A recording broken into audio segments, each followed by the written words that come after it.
You're listening to the Doc Lounge podcast. This is a place for candid conversations with the healthcare industry's top physicians, executives, and thought leaders. This podcast is made possible by Pacific Companies, your trusted advisor in physician recruitment. Welcome back to the Doc Lounge podcast. I'm your host, Stacey Doyle, and today I'm excited to welcome Dr. Tessa Damm to the show. Dr. Damm is a 4-time board-certified physician with more than 25 years of experience in medicine, most recently caring for critically ill patients in the intensive care unit. After witnessing firsthand the devastating effects of heart attacks, strokes, and organ failure, she recognized a powerful pattern. These life-changing events are rarely sudden. They're often the result of metabolic dysfunction developing silently over decades.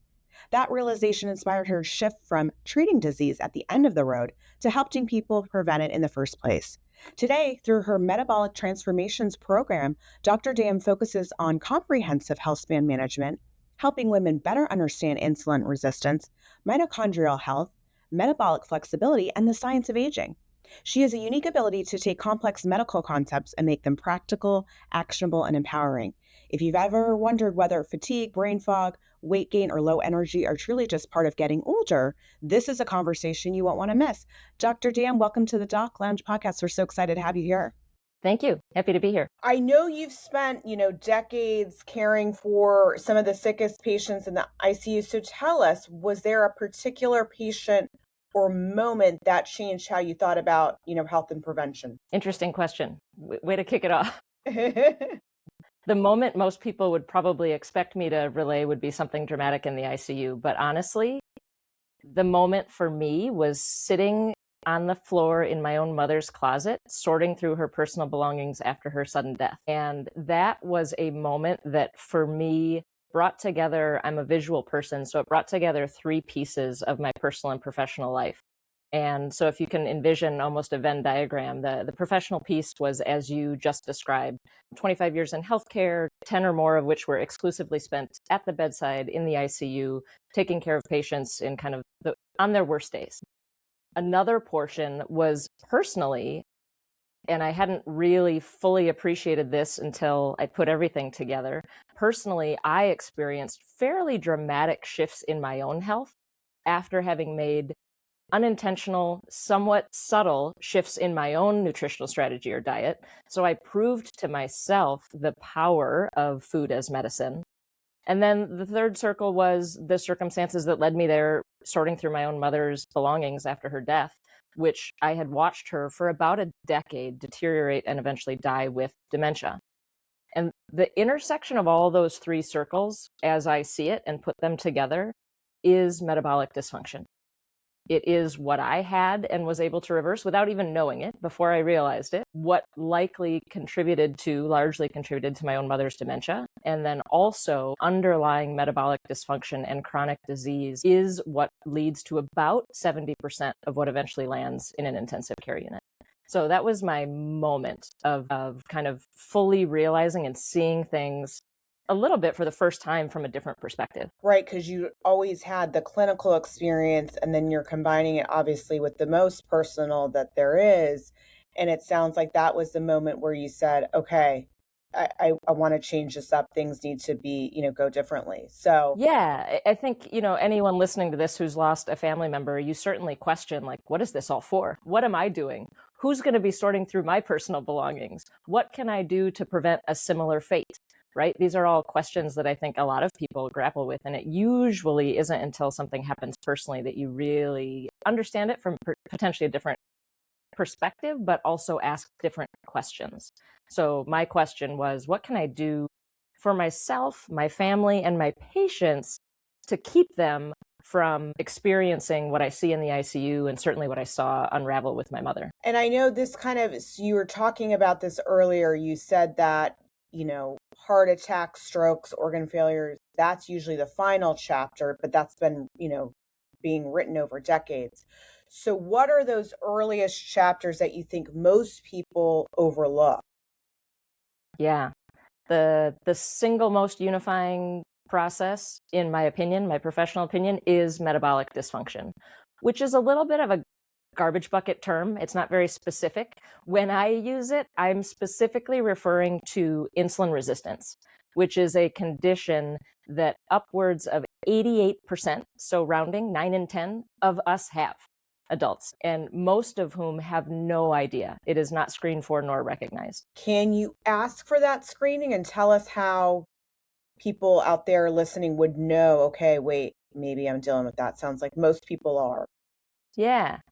Great question. So yes, you can ask for it. It's a little complicated because you'd have to ask for a fasting insulin level as well as a fasting glucose level, and then be working with a physician or practitioner who is willing to calculate what's called a HOMA-IR scale and see where you fit on that. But it's even easier. Most people already have the lab work that's required to determine whether or not it's likely present. And it hides within your cholesterol panel or your lipid panel that many of us get routinely on annual physical exams. And typically, I was trained during my internal medicine training to really hone in on that LDL cholesterol, sometimes referred to as the bad cholesterol. And that's what most of the guidelines talk about. And that's how we determine who potentially needs medical management. But the other numbers that people rarely talk about that are on that same panel, your triglyceride level and your HDL level, those combine to form what I refer to as your metabolic signature. So a low triglyceride level and a high HDL are very favorable. And there's actually an equation. It's called the triglyceride HDL index. You can take your triglyceride level, divide by your HDL, and essentially if it's less than 1, that's fairly superb. If it's 2 or more, that is suggestive of the presence of the process of insulin resistance. So yes, you can ask for it, or you can look at labs that most people already have, which I'm a fan of because I think it lowers the resistance to really understanding where maybe your metabolic starting point is. Fabulous advice for everybody, because I know that's something, like you're saying, that everybody typically gets annually. So now we know what to look for. So thank you for sharing that. Now tell us, I know you've worked with a lot of high performing women who are, they tell you, hey, I've got fatigue, I've got weight gain, I've got brain fog, I'm seeing hormonal changes. Is this just what aging is? What are some of the myths that you would like to challenge with all of your experience and knowledge? Yeah, I think that in general, we do a really poor job of understanding what health is. And I think when I say we, I mean we as a society and we as a medical system. So as a society, studies show that like if we see a green drink, we think that means healthy. I was born in the 70s, largely raised in the 80s. So I was raised with the understanding that the food pyramid was healthy. And it turns out the base of the food pyramid literally is the only macronutrient that is non-essential for human existence. And the protein and fat, which are essential nutrients, got really small little squares at the top. So I think for starters, it's as a society, we've kind of bred a misunderstanding of what truly actually yields quality health. And then within the medical system, again, I can speak from experience because I had internship, residency, chief residency, 2 fellowships, and then another board certification on top of it. And never once in my training was I actually taught the things that I now provide for people. So we are so inundated in our healthcare system with treatment of disease that there's not room or space for truly fostering health. So I think the biggest thing that I deal with, getting back to your question, and sorry I was droning on, is just a complete misunderstanding of what actually breeds health. And that's a societal thing. And also anyone who thinks that going to the doctor to learn how to be healthy thinks that that's sufficient. Our system's really designed to assess for disease once it is diagnosable and we have a pill or something to treat it, not necessarily optimizing your existence up until then to avoid disease and instead thrive with health. That makes a lot of sense because, like you're saying, it's in a system that's inundated with patients that need help and care for kind of triaging what's wrong and less more so about prevention. That's why I love a lot of the things that you spend time teaching. One of the most interesting ones that I thought was about mitochondria that little tiny powerhouse that's inside our cells. So tell us, what would the average person want to learn about this? Why are they so important? Yeah. Well, mitochondria are essentially the primary site for energy production in our cells. So it's where dietary nutrients are converted into cellular energy.